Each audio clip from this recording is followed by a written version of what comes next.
समस्त छात्र छात्राओं का मेरे YouTube चैनल में तहे दिल से अभिनंदन। आज हम कक्षा 10 की समरूपता का 11वां वीडियो लेके आए हैं। इस वीडियो में हम 11.4 एक्सरसाइज के जो भी क्वेश्चन है, जो भी प्रॉब्लम है, उनका समाधान करेंगे। आपको 11.4 के जो एक्सरसाइज के क्वेश्चन हैं उनको डिस्क्रिप्शन में मैं एक PDF के माध्यम से अवेलेबल करवा दूंगा। तो हम चलते हैं। पहला क्वेश्चन जो आपके पाठ्य पुस्तक का है, पहला क्वेश्चन है कि निम्न के उत्तर सत्य एवं असत्य में देना, अपने उत्तर का कारण भी लिखिए यदि संभव है तो। पहला है दो समरूप त्रिभुजों की संगत भुजाओं का अनुपात। क्या बोल रहा है? कोई त्रिभुज है, उसकी संगत भुजाओं का अनुपात 4:9 है। संगत भुजाओं का अनुपात दे रखा है, संगत भुजाओं का अनुपात आपको 4:9 दे रखा है। तो इन त्रिभुजों के क्षेत्रफल का अनुपात जो होगा 4:9 होगा। देखिए समस्या क्या है। आपको कह रहा है कि कोई दो समरूप त्रिभुज है, उनकी संगत भुजाओं का जो रेशियो है वो 4:9 है और उनके एरिया का जो रेशियो होगा वो भी 4:9 होगा। ये क्या होता है? नहीं होता। क्या होता है? कोई भी दो समरूप त्रिभुज है तो उनके जो एरियाज का अनुपात आएगा वो संगत भुजाओं के नहीं, संगत भुजाओं के वर्गों के अनुपात के इक्वल होता है। तो यहाँ पर जो इनका रेशियो, संगत भुजाओं का रेशियो ये है, तो जो एरियाज का रेशियो आएगा वो 16:81 आएगा, नहीं कि ये। तो ये नहीं आएगा, ये आएगा। तो ये आपका गलत हो गया। आगे बढ़ते हैं। जो आपकी सेकंड प्रॉब्लम है वो क्या है? सेकंड प्रॉब्लम आपके पास है कि दो त्रिभुज क्रमशः ABC व DEF में यदि त्रिभुज ABC के क्षेत्रफल, क्या कह रहा है? दो त्रिभुज दे रखे हैं ABC और DEF। तो त्रिभुज ABC का क्षेत्रफल बटे में त्रिभुज DEF का क्षेत्रफल बराबर दे रहा है AB² बटे DE², यानी AB का वर्ग बटे DE का वर्ग, यानी संगत भुजाओं के वर्गों के अनुपात का दे रखा है 9:4। तो त्रिभुज ABC बोल रहा है, त्रिभुज ABC सर्वांशम होगा त्रिभुज DEF। एक बार देख लीजिए, जूम करके दिखा देता हूं आपको। ये प्रॉब्लम है नंबर 2 कि दो त्रिभुज क्रमशः ABC व DEF में यदि त्रिभुज ABC के क्षेत्रफल बटे DEF के क्षेत्रफल बराबर है AB का स्क्वायर बटे DE का स्क्वायर बराबर 9/4 है, तो त्रिभुज ABC सर्वांशम होगा त्रिभुज DEF। आपको ये PDF में भी अवेलेबल करवा दूंगा और वैसे आपके सामने है भी, ठीक है। तो ये सत्य है, असत्य वो देखना है। क्योंकि देखिए यहाँ पर आपको त्रिभुज ABC के क्षेत्रफल और त्रिभुज DEF, दो त्रिभुजों के क्षेत्रफल को दे रखा है, उनका रेशियो दे रखा है, अनुपात दे रखा है संगत भुजाओं के वर्गों के इक्वल, यानी 9/4 वर्गों का अनुपात दे रखा है भुजाओं का। तो ये सर्वांशम होंगे क्या? भाई ये सर्वांशम होना जरूरी नहीं है। क्यों नहीं है? क्योंकि हमने पीछे एक वीडियो पढ़ा है कि यदि कोई दो समरूप त्रिभुज है, यदि कोई दो समरूप त्रिभुज है और उनके क्षेत्रफल यदि बराबर है, हमने क्या पढ़ा है कि कोई दो त्रिभुज समरूप है और उनके क्षेत्रफल बराबर है तो वो सर्वांशम होते हैं। यहां कहीं पर भी न तो हमें समरूप दे रखा, अब समरूप तो नहीं दे रखा, लेकिन क्षेत्रफलों का अनुपात उनकी संगत भुजाओं के वर्गों के अनुपात के बराबर दे रखा है ना? दे रखा है। तो ये समरूप तो है, लेकिन अब सर्वांशम कब होगा? जब क्षेत्रफल बराबर हो। लेकिन क्षेत्रफल बराबर नहीं है, क्षेत्रफल का रेशियो ये आ रहा है, तो यहां पर क्षेत्रफल बराबर नहीं है, इसलिए ये आपके सर्वांशम नहीं होंगे। आगे तीसरा प्रॉब्लम है दो समरूप, देखिए आपके सामने है, इसकी जो थर्ड समस्या है, दो समरूप त्रिभुजों के क्षेत्रफल का अनुपात उनकी संगत भुजाओं के वर्गों के समानुपाती, दो समरूप त्रिभुज के क्षेत्रफल का अनुपात उनकी भुजाओं के वर्गों के समानुपाती होता है। अब भाई भुजाओं के नहीं, संगत नाम और आता नहीं, यहां अनुपात उनकी संगत भुजाओं के वर्गों के समानुपाती होता है, तो सही था। यहां संगत नाम नहीं लिख रखा तो यह असत्य होगा। क्लियर? आगे चौथा है त्रिभुज ABC और DEF। देखिए आपके सामने समस्या आपकी यह है, त्रिभुज ABC व एक्स वाई समरूप हो तो इनके क्षेत्रफलों का मान समान हो तो एक्स वाई एवं बी सी समपाती भुजाएं हो सकती है या नहीं हो सकती। क्या कह रहा है भाई, त्रिभुज ए बी सी और ए एक्स वाई समरूप है, त्रिभुज ए बी सी और त्रिभुज ए एक्स वाई ये दोनों कैसे हैं, समरूप है। साथ में क्या कह रहा है, क्षेत्रफल का मान भी, जो एरियाज है इनके वो भी इक्वल है, यानी पहला त्रिभुज जो है इसका एरिया और दूसरा जो त्रिभुज है इसका एरिया, दोनों त्रिभुजों का एरिया बराबर है। तो ये कह रहा है कि एक्स वाई और बी सी यानी ये भुजा और ये समपाती होगी, क्या होगी भाई, क्यों, क्योंकि हमने देखा है यदि दो त्रिभुज समरूप त्रिभुज है उनका एरिया बराबर है तो दोनों सर्वांगसम होंगे, सर्वांगसम होंगे तो ये भुजाएं समपाती होगी, बराबर होगी। क्लियर। तो ये आपका चौथा प्रॉब्लम हो गया। अब आपका आता है क्वेश्चन नंबर 2 है। क्वेश्चन नंबर 2 आपके सामने है कि यदि त्रिभुज एबीसी समरूप है डीईएफ, यानी त्रिभुज एबीसी समरूप है त्रिभुज डीईएफ, त्रिभुज डीईएफ, तो उनके क्षेत्रफलों के तो उनके क्षेत्रफल क्रमशः 64 वर्ग सेंटीमीटर।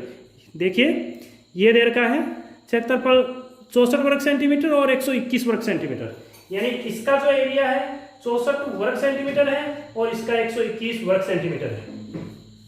आगे क्या कह रहा है देखिए, यदि ईएफ बराबर, यानी ईएफ भुजा दे रखी है, कितनी दे रखी है, 15.4 सेंटीमीटर दे रखी है, 15.4 सेंटीमीटर हो तो बीसी ज्ञात कीजिए। बीसी को फाइंड आउट करो। बहुत सिंपल सी बात है। देखिए दो समरूप त्रिभुज आपको दे रखे हैं, दे रखा है कि दोनों त्रिभुज समरूप है। अब समरूप है तो समरूप त्रिभुजों का जो क्षेत्र और साथ में समरूप त्रिभुजों का क्षेत्रफल दे रखा है, तो हम जानते हैं समरूप त्रिभुजों का जो क्षेत्रफल का अनुपात है वो संगत भुजाओं के वर्गों के अनुपात के बराबर होता है।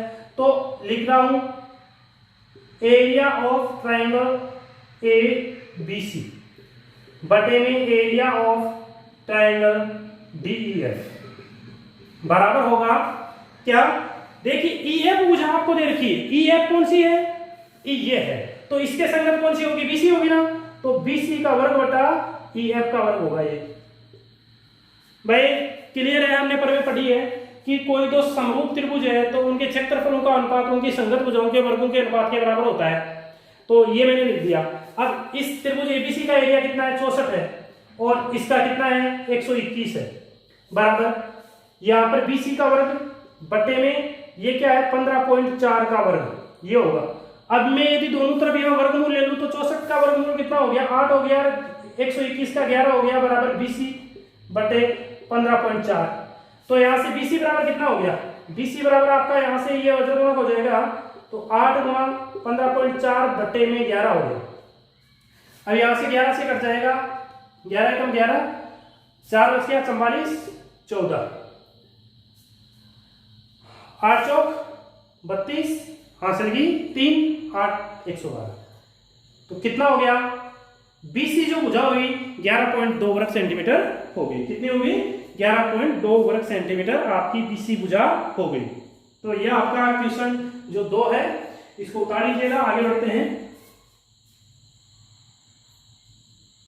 आगे आपके पास आपकी 3 नंबर की जो प्रॉब्लम है वो ये है, देख लीजिएगा। एक ही आधार बीसी पर, पढ़ लीजिएगा एक बार क्वेश्चन को पढ़ लीजिए। एक ही आधार बीसी पर दो त्रिभुज एबीसी और डीबीसी बने, एबीसी और डीबीसी। यदि एडी और बीसी परस्पर ऊपर प्रतिच्छेद करे तो सिद्ध कीजिए कि त्रिभुज एबीसी का क्षेत्रफल बटा डीईएफ का क्षेत्रफल बराबर एओ बटा डीओ। भाई साहब ये जो क्वेश्चन आया है अभी 2020 बोर्ड एग्जाम 2020 में आया है, 3 नंबर का क्वेश्चन था ये। अब देखिए क्या कह रहा है, ये कह रहा है कि एक तो त्रिभुज है आपका एबीसी और एक है डीबीसी।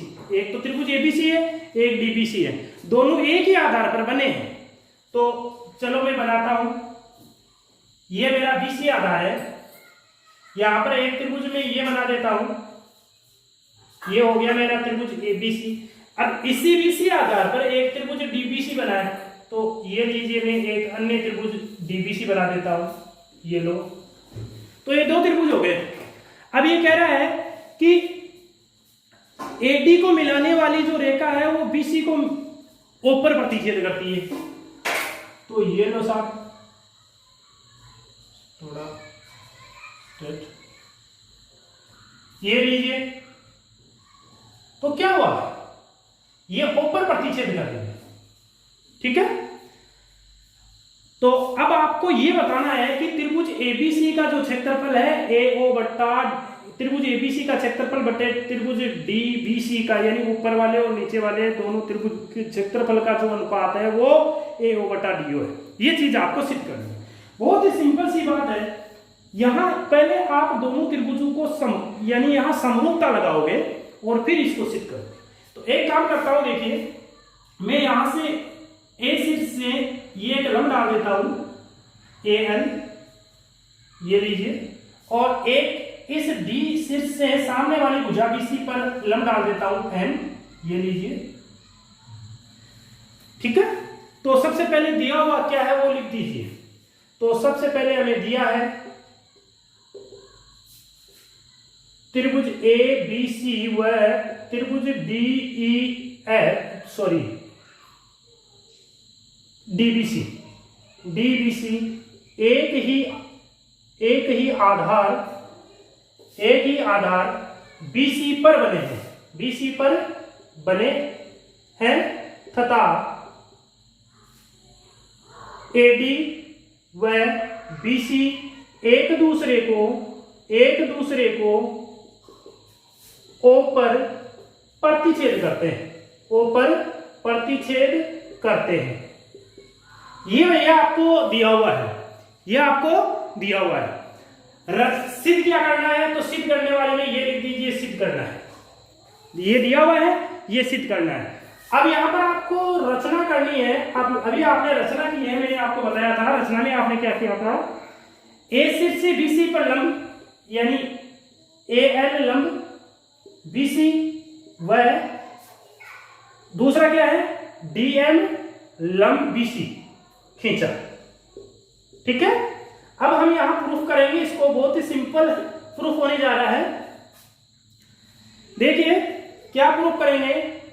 एक तो आपको समकोण त्रिभुज दिखाई दे रहा है ए एल ओ, त्रिभुज ए एल ओ व त्रिभुज डीएमओ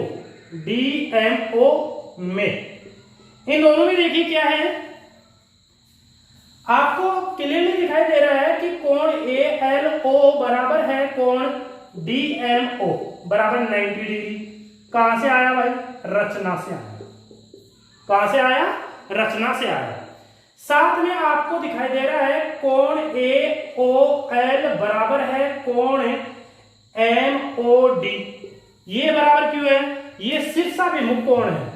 कैसे है, शीर्षाभिमुख कोण है। तो आपको इन दोनों त्रिभुजों में क्या दिखाई दे रहा है, आपको इन दोनों त्रिभुजों में दो कोण बराबर दिखाई दे रहे हैं। इसलिए एक कसौटी से त्रिभुज ए एल ओ समरूप है त्रिभुज डीएमओ, है कि नहीं। अब आप जानते हो कि समरूप त्रिभुजों में संगत भुजाएं बराबर होती है, समानुपाती होती है संगत भुजाएं। तो देखिए भाई, क्या मैं ऐसा लिख दूं ए एल, ये लंब है, ये इसका लंब क्या है एम डी बराबर है, इसकी देखो ये भुजा समकोण के सामने की भुजा एओ है, और इसमें समकोण के सामने की भुजा कौन सी है, ओडी है बटे ओडी या डीओ। ये चीज होगी। ठीक है, क्या देखिए दोबारा देख लीजिए, कुछ भी नहीं करना। रचना में आपने किया था ए एल लंब बीसी खींचा और डीएम लंब बीसी खींचा, ये रचना हो गई। प्रूफ में आपने क्या किया, एक तो ये समकोण त्रिभुज उठाया, एक ये दोनों त्रिभुज देखे। यहां पर ये कोण समकोण है, इसमें ये कोण समकोण है, इस त्रिभुज का ये और ये कोण दोनों शीर्षाभिमुख कोण होने की वजह से बराबर हो गए। तो यहां दोनों त्रिभुजों में दो कोण बराबर है, दोनों त्रिभुजों में दो कोण बराबर है। तो डबल ए कसौटी से दोनों त्रिभुज यानी ये और ये त्रिभुज यानी ये दोनों त्रिभुज समरूप हो गए। समरूप हो गए तो हम जानते हैं संगत भुजाएं समानुपाती होगी। तो इस त्रिभुज में ये लंब था, इसका ये लंब दोनों का अनुपात सेम होगा, समकोण के सामने की भुजा इसमें ये होगी, इसमें ये होगी, इसका अनुपात यानी ये चीज होगी। इसको समीकरण 1 लगा दीजिए। अब भैया क्या करोगे, इसको हटा लीजिए, ठीक है। वीडियो को रोक के जितना अभी आपने देखा है इसको उतार लीजिए, मैं आगे बढ़ता हूं। देखो भाई क्या करें, यहां पर इन दोनों त्रिभुजों के क्षेत्रफल की बात करते हैं। दोनों त्रिभुजों कौन से, त्रिभुज एबीसी, त्रिभुज एबीसी का क्षेत्रफल बटे में त्रिभुज डीबीसी का क्षेत्रफल। भाई हमें तो लास्ट में फाइंड आउट ये करना है। तो त्रिभुज एबीसी कहां है, त्रिभुज एबीसी डायग्राम में देखिए ये रहा। तो इसमें आधार गुणा 1/2 आधार गुणा ऊंचाई होता है त्रिभुज का क्षेत्रफल। तो ये लीजिए 1/2 आधार गुणा ऊंचाई बटे में 1/2 आधार गुणे में ऊंचाई। अब भैया मेरे को ये बता दीजिए 1/2 से 1/2 कैंसिल हो गया कि नहीं हुआ। इस त्रिभुज एबीसी का आधार क्या है, बीसी आधार है कि नहीं, और ऊंचाई क्या है इसकी जरा देखिए, ऊंचाई एल है। तो ये लीजिए एल बटे में इसका आधार कौन सा है, बीसी हो गया। ऊंचाई कितनी है इसकी, एमडी है। तो बीसी से बीसी कट गया, लास्ट में आपको क्या फाइंड आउट हुआ, एल बटा एमडी हुआ कि नहीं हुआ। अब चूंकि समीकरण 1 को देखिए आप, एल बटे एमडी तो ए बटा डी है। तो यहां से समीकरण 1 से इसको मैं हटा देता हूं यहां से। तो समीकरण 1 से, समीकरण 1 से भैया क्या प्राप्त होने जा रहा है आपको, आपको प्राप्त होने जा रहा है त्रिभुज एबीसी का क्षेत्रफल बटे में त्रिभुज डीबीसी का क्षेत्रफल। अब भैया ए एल बटे डी एमडी, ए एल बटे एमडी क्या हो गया, ए ओ बटा डी हुआ नहीं हुआ। ये लीजिए, यही आपको सिद्ध करना था, बहुत ही सिंपल है। अभी 2020 में ये क्वेश्चन पूछा गया है। चलो इसको उतार लीजिए, आगे बढ़ते हैं। चलो आगे बढ़ते हैं। आगे आपकी चौथी प्रॉब्लम है आपकी पाठ्य पुस्तक की, देख लीजिएगा प्रॉब्लम देख लीजिएगा। क्या कह रहा है, निम्न प्रश्नों के हल ज्ञात कीजिए। पहला है, चौथे का पहला, त्रिभुज एबीसी में डीई समांतर है बीसी, डीई समांतर है बीसी एवं एडी अनुपात डीबी बराबर 2/3 है। तो त्रिभुज एडीई व एबीसी के क्षेत्रफलों का अनुपात ज्ञात कीजिए। भाई साहब प्रॉब्लम क्या है, चौथे का पहला है कि कोई त्रिभुज है एबीसी, ठीक है। इस त्रिभुज एबीसी में क्या है, डीई समांतर है बीसी, बीसी कौन सी है ये, तो इसके समांतर ये लो, तो ये लो डीई, ठीक है। अब आगे क्या कह रहा है कि एडी अनुपात डीबी बराबर आपको दे रखा है 2:3। और त्रिभुज पूछ रहा है, त्रिभुज एडीई और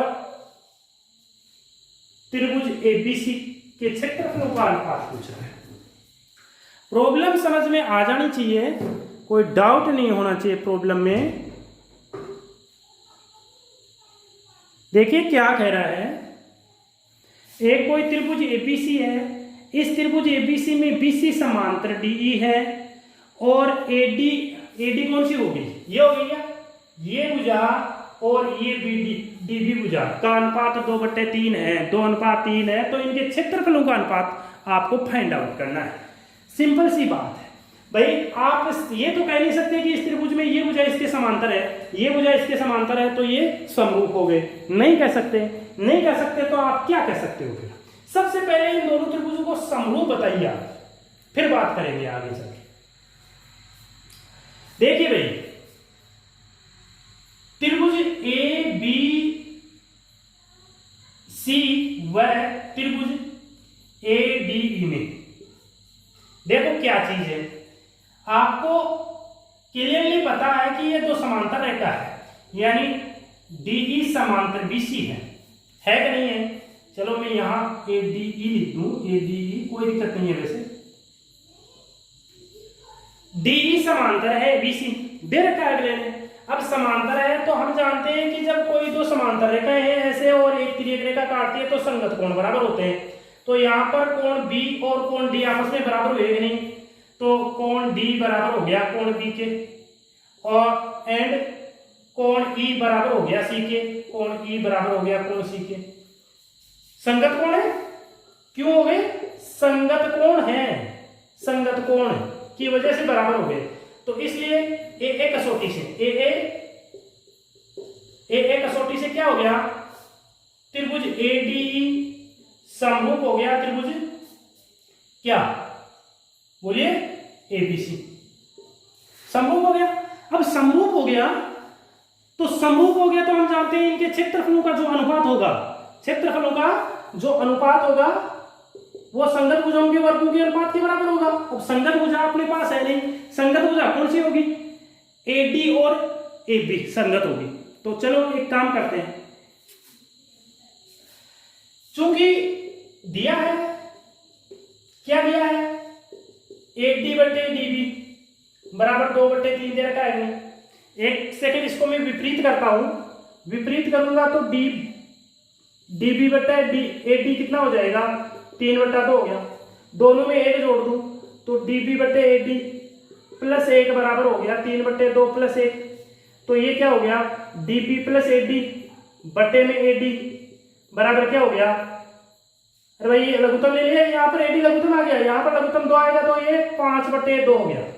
यहाँ पर ये चीज क्या होगी जरा बताइए, ये चीज आपकी दोनों को यदि मिलाएंगे डीबी और एडी दोनों को मिलाऊं तो क्या मिलेगा, एबी। तो एबी बटे में क्या हो गया, एडी बराबर 5/2। तो यहां पर एडी बटे एबी क्या हो गया, 2/5। इस रिलेशन को अभी काम में लेंगे, चूंकि दोनों त्रिभुज समरूप है तो हम जानते हैं हम त्रिभुज एडीई का क्षेत्रफल बटे त्रिभुज एबीसी का क्षेत्रफल। भाई दोनों समरूप होने की वजह से त्रिभुजों का अनुपात जो है संगत भुजाओं के वर्गों के वर्ग के बराबर होगा। तो ये लीजिए, तो 2/5 का वर्ग कितना हो गया भाई, 4/25 हो गया। कितना हो गया, 4/25 हो गया। बहुत ही सिंपल सा प्रॉब्लम है, कुछ भी नहीं करना। सबसे पहले क्या किया आपने, देखिए सबसे पहले दोनों त्रिभुजों को समरूप बता दिया, समरूप बताने के बाद में आपको ये भुजा दे रखी थी तो इसको उल्टा किया तो आपको एबी बटे एडी मिल गया। एबी बटे एडी क्यों निकाल रहे हैं, क्योंकि संगत भुजा चाहिए, एडी और बड़े वाले की संगत कौन सी होगी, एडी की संगत एबी होगी, तो एडी बटे डीबी चाहिए। ये करने के लिए आपने ये किया है और फिर आप समरूप त्रिभुजों के लिए जानते थे कि ये चीज होती है। तो इस प्रकार से ये आपकी प्रॉब्लम, चौथे की पहली प्रॉब्लम सिंप्लीफाई होती है। आगे बढ़ते हैं, दूसरा प्रॉब्लम क्या है, देखिए अब आपके पास जो चौथे की सेकंड प्रॉब्लम है वो क्या है, ये कह रहा है कि देखिए आपको प्रॉब्लम दिखा देता हूं मैं। ये प्रॉब्लम है आपकी, दिखाई दे रही होगी, ये प्रॉब्लम है कि रेखाखंड AB के बिंदु ए व बी पर PB और QA लंब है। यानी AB कोई रेखाखंड है, उसके A और B पर PB और QA लंब है। यदि P व Q AB के दोनों ओर स्थित है, P और Q कैसे है, दोनों ओर स्थित है, को मिलाने वाले पर वह AB को ऊपर प्रतिच्छेद करते हैं तो PO बराबर 5 सेमी दे रखा है, QO बराबर 7 सेमी दे रखा है और त्रिभुज POB का क्षेत्रफल 150 वर्ग सेंटीमीटर है, तो त्रिभुज QOA का क्षेत्रफल। बहुत ही सिंपल सी बात है, देखिए डायग्राम आपको दिखाई दे रहा है, मैंने बना दिया है पर्सन के अकॉर्डिंग। क्या कह रहा है, AB को एक रेखाखंड है, इस AB के दोनों ओर P और Q कैसे हैं, AQ लंब है और PB लंब है। AB पर AQ और PB दोनों लंब है और विपरीत ओर स्थित है।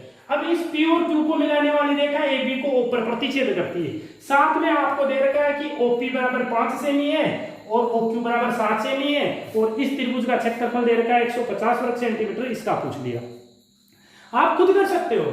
यहां पर देखिए इस चैप्टर में जो भी है इनको समरूप त्रिभुजों को समरूप दिखा करके हम आगे काम करेंगे। तो देखिए त्रिभुज जो चीजें दी हुई है वो तो आप लिख सकते हो, इसमें कोई दिक्कत वाली बात नहीं है। त्रिभुज AOQ व त्रिभुज BOP में देखिए आपको क्या नजर आ रहा है, एक तो आपको नजर आ रहा है कि कोण ओ ए क्यू बराबर है कोण B O P, sorry O B P बराबर 90 डिग्री। ये दिया हुआ है आपको, लंब दे रखा है, ए क्यू और पी बी बी सी पर लंब दे रखे हैं इसलिए। और साथ में देखिए ये कोण, यानी कोण ए ओ क्यू बराबर है कोण बी ओ पी, शीर्षाभिमुख कोण है। कैसे है? शीर्षाभिमुख। तो दोनों कोण बराबर हो गए त्रिभुजों के, तो इसलिए ए कसौटी से, इसलिए ए कसौटी से त्रिभुज ए ओ क्यू समरूप होगा त्रिभुज बी ओ पी। अब समरूप होगा तो संगत भुजाओं का यानी क्षेत्रफलों का जो रेशियो आएगा वो संगत भुजाओं के वर्गों के अनुपात के बराबर आएगा। तो चलो देखते हैं। इसलिए त्रिभुज ए ओ क्यू का क्षेत्रफल बटे में त्रिभुज बी ओ पी का क्षेत्रफल। तो ए ओ क्यू का क्षेत्रफल संगत भुजा कौन सी हो गई? ए ओ क्यू। ए ओ क्यू ये है तो इसकी ये भुजा संगत ओ क्यू बटे ओपी, ये लीजिए। अब देखिए ए ओ क्यू का क्षेत्रफल दे रखा है 150 और त्रिभुज बीओपी का पूछा है, बराबर क्या हो गया? ओ क्यू कितना है? ओ क्यू 7 सेमी है तो 7 का वर्ग और ये 5 सेमी है 5 का वर्ग। सिंप्लीफाई करेंगे तो सिंप्लीफाई कर सकते हो। 150 बटे त्रिभुज बीओपी का क्षेत्रफल बराबर 49 बटा 25 हो गया। 49 बटा 25 हो गया। तो यहां से त्रिभुज बीओपी का क्षेत्रफल बराबर कितना हो गया भाई? 150 गुणा 25 बटा 49 हो गया। इसको सिंप्लीफाई कर लीजिए, इसका उत्तर आपके सामने आ जाएगा। कोई दिक्कत वाली बात ही नहीं होनी चाहिए। कोई मिस्टेक तो नहीं होगी? एक बार दोबारा चेक कर लीजिए, चेक कर लो भैया एक बार। ओ क्यू देखिए, प्रश्न में एक बार जो डाटा दिए हुए हैं उनको चेक कर लेते हैं। ओ क्यू 7 सेमी दे रखा है और ओपी 5 सेमी दे रखा है। ओपी 5 सेमी दे रखा है, इसमें ये मिस्टेक हो रही है। कहाँ हो रही है एक बार देखिए। ये त्रिभुज A O Q, A O Q, तो ए ओ क्यू का ओ क्यू भुजा हो गया और ये ओपी भुजा हो गया। इसका कोई दिक्कत ही नहीं है।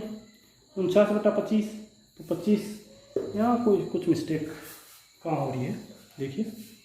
थोड़ा सा देखो ये मिस्टेक क्या है। ये आपको ए ओ क्यू यानी ये ज्ञात करना है, ए ओ क्यू ज्ञात करना है और बी ओ पी इसका दे रखा आपको 150। ये थोड़ा सा मिस्टेक हो गया, सॉरी। ये आपको फाइंड आउट करना है, ये फाइंड आउट करना है। तो यहाँ area of A O Q त्रिभुज ए ओ क्यू यहां पर 150 है, ठीक है। तो यहां पर area of triangle A O Q और यह आपका 150, 25 से 6 बार कट जाएगा। अब ये क्या हो गया? 49 गुना 6 तो कितना हो गया? 9 चौक 9 54, आंसर की 5 और ये 24 और 29, यह आपका 294 सेंटीमीटर हो गया। ये थोड़ा सा मिस्टेक हो गया था इसमें डायग्राम में शो करते समय। ये आपको दिया हुआ है, ये फाइंड आउट करना है, ठीक है। तो इसी के साथ आपकी ये आगे वाली प्रॉब्लम भी खत्म हुई। अब तीसरी प्रॉब्लम देखते हैं इसको उतार। अब देखिए आपके सामने आपकी पाठ्य पुस्तक की नेक्स्ट जो प्रॉब्लम है, थर्ड प्रॉब्लम, चौथे की थर्ड, ये क्या कह रहा है कि आपको जो ये x है ना, इसको a, b और c के पदों में बताना है। ये डायग्राम दे रखा है और आपको बोल रहा है कि x को a, b, c के पदों में व्यक्त कीजिए। तो सिंपल सी बात है, एक यहाँ त्रिभुज आप फाइंड देख रहे हो कि बी डी सी, और एक त्रिभुज आप देख रहे हो ए ई सी। एक तो त्रिभुज देख रहे हो बी डी सी और एक देख रहे हो ए ई सी। अब इन त्रिभुजों में आप देख रहे हो कि इसका ये कोण CBD बराबर है कोण CAE। देखिए इसका ये 50 है, ये 50 है, दे रखा है बराबर 50 डिग्री दिया है। ठीक है, और आप दोनों ही त्रिभुज में देखिए, बड़े वाले में देखिए, छोटे वाले में देखिए, ये जो कोण है ये उभयनिष्ठ है, यानी कोण C बराबर है कोण C, उभयनिष्ठ है। इसलिए ए कसौटी से क्या हो गया, ए कसौटी से त्रिभुज BDC समरूप हो गया त्रिभुज AEC। ठीक है, समरूप हो गया तो इनकी संगत भुजाएं बराबर होगी। संगत भुजाएं बराबर होगी तो देखिए ये BD भुजा जो है, BD भुजा किसके बराबर होगी, AE भुजा के बराबर, यानी इसके संगत कौन सी है, ये है AE। इसमें देख लीजिए BD बटे AE। साथ में इसकी ये BC भुजा, बीच वाले को छोड़ा है, इसकी देखो BC किसके संगत होगी, AE के, AC के। अब BD देखिए आप कितनी है, BD X है, AE कितनी है, A है, बराबर BC कितनी है, BC C है, और AC कितनी है, B प्लस C है। यदि इसको मैं यहां लिखूं तो x बटे में x बराबर क्या हो गया, x बराबर हो गया AE बटे B प्लस C। ये आपको फाइंड आउट करना है, x का मान ABC के पदों में आ गया। तो यह आपकी चौथे की थर्ड प्रॉब्लम भी खत्म होती है। आगे बढ़ते हैं पांचवें प्रॉब्लम पे, क्या कह रही है आपके सामने समस्या। 5 नंबर की समस्या है कि त्रिभुज ABC में कोण B 90 डिग्री का है और BD कर्ण AC पर लंब है, तो आपको सिद्ध करना है कि ये दोनों त्रिभुज समरूप होंगे। सबसे पहले मैं आपके पास एक ये जो त्रिभुज गिवन है दिया हुआ है ये लेता हूं। यह आपको दिया हुआ है त्रिभुज AB और C। त्रिभुज ABC में कौन सा कोण है, ये B कौन सा कोण है। अब आगे क्या कह रहा है कि BD AC पर लंब है, यानी यहां से आप लंब डालो, ये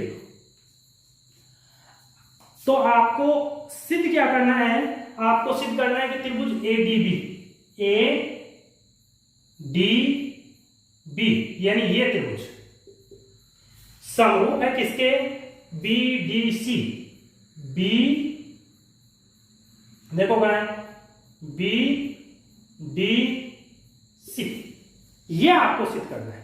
अब ये सिद्ध करना है यानी BDC यानी इस त्रिभुज और इस त्रिभुज, इन दोनों त्रिभुजों को आपको समरूप दिखाना है। अब समरूप दिखाने के लिए भाई आप जानते हो, क्या जानते हो, समरूप दिखाने के लिए आप कोई भी दो कोण बराबर बता दो, कोई भी दो कोण बराबर बता दो, आपका काम हो जाएगा, कोई दिक्कत नहीं है। चलो, आपको इस चीज का तो पता होना ही चाहिए कि ये कोण 90 डिग्री का है। ठीक है, कौन सा, ये कोण लंब है, तो ये कोण 90 का है, तो ये 90 का नहीं होगा क्या। तो लिख देता हूं त्रिभुज ADB व त्रिभुज BDC में, या चलो एक सेकंड बाद में लिखते रहेंगे, इसको बाद में लिख देंगे, हम तो यहां कुछ देखते हैं। देखिए, क्या आपको पता है कि कोण ABD प्लस कोण CBD बराबर 90 डिग्री है। आप यदि लिखना चाहो तो लिख सकते हो, दिया हुआ है, जो भी दिया हुआ है वो लिख दीजिए। ठीक है, क्या सिद्ध करना है वो लिख दीजिए, और रचना यहाँ कुछ करनी नहीं है, ऐसे ही हो जाएगा। तो प्रूफ में आप देखिए ABD यानी ये कोण प्लस CBD ये कोण, इन दोनों कोणों का जोड़ 90 डिग्री है, दिया हुआ है। क्यों, कोण B बराबर 90 डिग्री दे रखा है। अरे इन दोनों को जोड़ोगे तो ये B तो बनेगा। ठीक है, चलो ये 90 डिग्री आ गया। इसको आप समीकरण 1 दे दीजिए। क्या दे दीजिए, समीकरण 1। अब देखिए आप कोण CBD प्लस कोण C प्लस कोण BDC, देखिए क्या लिखा है, CBD यानी ये कोण, क्लियर, प्लस कोण C ये कोण, प्लस कोण कौन सा BDC, BDC बराबर 180 डिग्री होगा नहीं होगा भाई? त्रिभुज है, इस त्रिभुज के तीनों कोणों का जोड़ 180 डिग्री होता है, आपको पता है। अब देखिए भाई, कोण CBD प्लस कोण C प्लस ये कितना है भाई? 90 डिग्री। ये लो 90 डिग्री बराबर 180 डिग्री। तो यहां से कोण CBD प्लस कोण C बराबर 90 डिग्री। समीकरण तो दे दीजिए। अब भाई समीकरण 1 और 2 को देखिए, इन दोनों का जोड़ भी 90 डिग्री, इन दोनों का जोड़ भी 90 डिग्री। तो चलो 1 व 2 से, 1 व 2 से क्या हो जाएगा?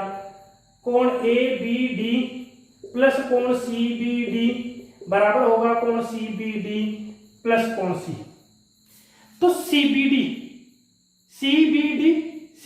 दोनों सेम है, कट गए। क्या हुआ? कोण ABD बराबर है कोण C। ठीक है, कोण ABD कौन सा होगा? देख लीजिए, ABD यानी ये कोण किस कोण के बराबर हो गया? कोण C के बराबर हो गया। ठीक है, वह